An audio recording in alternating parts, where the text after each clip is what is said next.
Considering he's arguably the greatest, most important, and influential writer of all time, it's almost shocking how little we know about the life of William Shakespeare.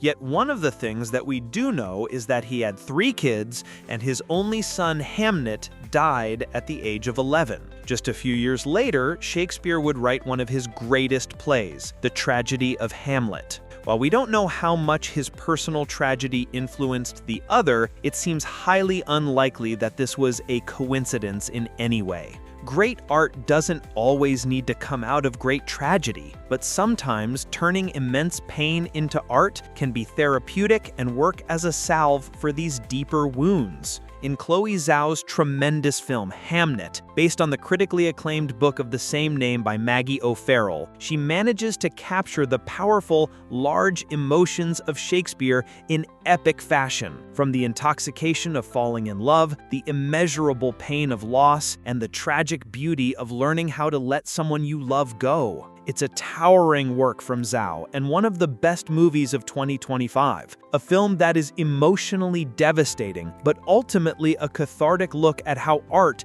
can bring us together, unite us in unexpected ways, and heal us in ways we might have once thought impossible. Hamnet captures the loves and pains of Agnes and William Shakespeare. From the moment Jessie Buckley's Agnes meets William Shakespeare, their attraction to each other is electric. William is tutoring boys to help pay off his father's debts, while Agnes is known as a daughter of the forest, and there are rumors that her mother was a witch. The pair soon wed and have a child, Susanna. A few years later, William has found success as a playwright and frequently makes trips to London, and the family welcomes 2 more children into the world, with Judith and Hamnet. But when tragedy strikes the Shakespeare household, it completely destroys both Agnes and William. Agnes can't quit thinking about the son she's lost and what she could have possibly done to save him, as William buries himself in his work while in a deep depression. The family struggles to hold themselves together as they try to find a way forward without Hamnet in their lives. Jessie Buckley and Paul Mescal are tender and heartbreaking in Hamnet.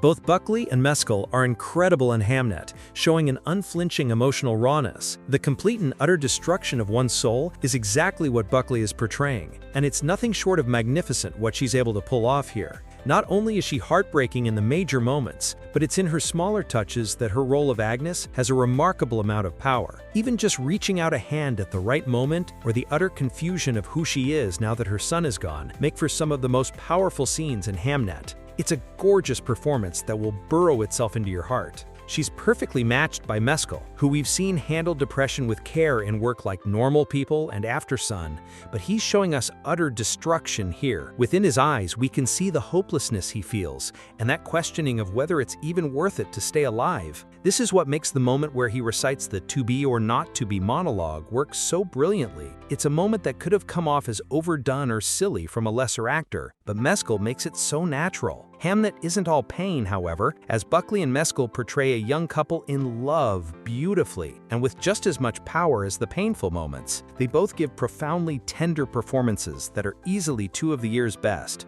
The casting throughout is inspired, particularly the wonderful choice to have Kokobi Jupe play the young Hamnet, then having his real-life brother Noah Jupe play Hamlet on the stage. Jokobi is phenomenal here, both in his tragic end and in the moments where Zhao shows him making his way to the next plane of existence. He's a kid trying to be brave in the face of the end, but he's still just a kid, and it's a difficult tone Jokobi absolutely nails. The decision to then have Noah Jupe portray Hamlet on the stage in Shakespeare's production is ingenious and adds an entirely new layer to this story that wasn't necessary, but adds a lovely touch to the film. Chloé Zhao's approach to Hamnet is truly stunning. Yet it's Zhao's masterful handling of this material that makes Hamnet such a special film. She's able to capture the grand emotions that made Shakespeare's work so enthralling for centuries and present them with the same level of power here. In the moments when William tells the story of Orpheus and Eurydice to Agnes, Zhao makes us feel the sweeping, life-altering love that's occurring between these two hard and fast.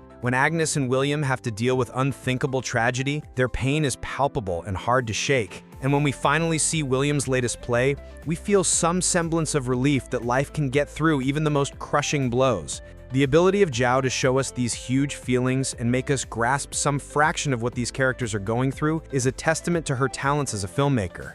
Zhao grounds Hamnet in the reality of the period, a rough, earthy world where tragedies are just expected at any moment, and we have to rise above to continue surviving. Symbolizing this is William's mother, Mary, played with tough but compassionate love by Emily Watson, who has had her own share of pain in the past. While this turmoil is clearly still close to her heart and will never leave her, she presses on as she tries to hide it the best she can. Zhao's love for realism is essential for this adaptation. It's a gritty yet warm world, full of lush gardens and stone homes passed through generations. As we see in London, however, there's also danger, illness, and darkness that come with this time. Zhao highlights the beauty of this naturalistic world, but also ensures we know the difficulties and tragedies of the time as well. Hamnet's screenplay, adapted by O'Farrell and Zhao, also takes a more linear approach to O'Farrell's original novel. In doing this, Hamnet allows us to start at a high of young love before crashing us back down to the reality of this tough world. It's a small change but a necessary one, as it seems like it would be near impossible to bounce back from this story if it were structured in the same way as the novel, nor would it have nearly the same weight that it does here.